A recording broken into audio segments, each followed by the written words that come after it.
Hello mga kakusina! Ang recipe natin ngayon, magluluto tayo ng chicken biryani! Ang biryani ay popular sa Middle East. Kung hindi niyo pa ito na-try, tara, umpisahan na natin.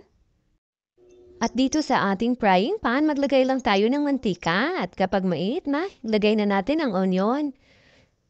Once translucent na ang ating onion, ilagay na natin ang tomato.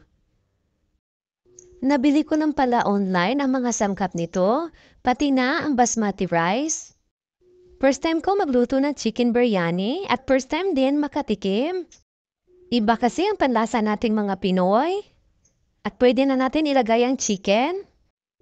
Pwede rin kayo mag-order online para matikman nyo rin kung ano ang lasa ng chicken biryani.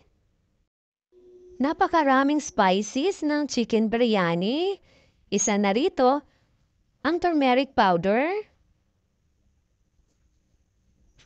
dried chili, at isa lang ang nilagay ko, saffron strand, hot chili powder, konti lang nilagay ko kasi hindi kami mahilig sa maanghang, mixed herbs,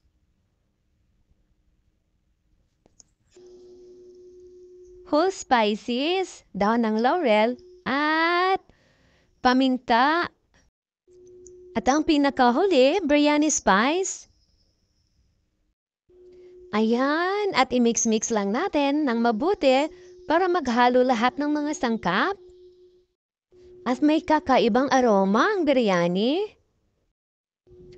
At hiniwalay ko na pala yung sauce. Ito na yung sauce niya.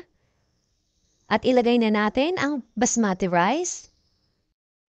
Half muna ng basmati rice ang ilagay natin, tsaka natin ilagay ang mga chicken. At pagkatapos, tsaka natin ilagay ang mga natirang basmati rice. After 5 minutes, i-mix lang natin. Hindi kayo mahihirapan kung gusto niyo rin magluto ng chicken biryani kasi may instruction naman kung paano lutuin ang chicken biryani. At pagkatapos natin i-mix ng mabuti, takpan natin ulit. At antayin na lang natin na totally maluto ang ating chicken biryani.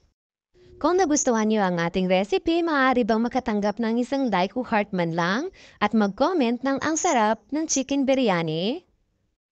At lagyan lang natin ng crispy brown onion. Bango!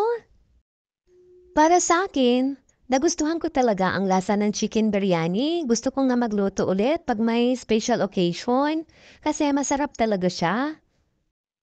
Kakaiba talaga ang lasa niya kaysa sa nakasanayan natin.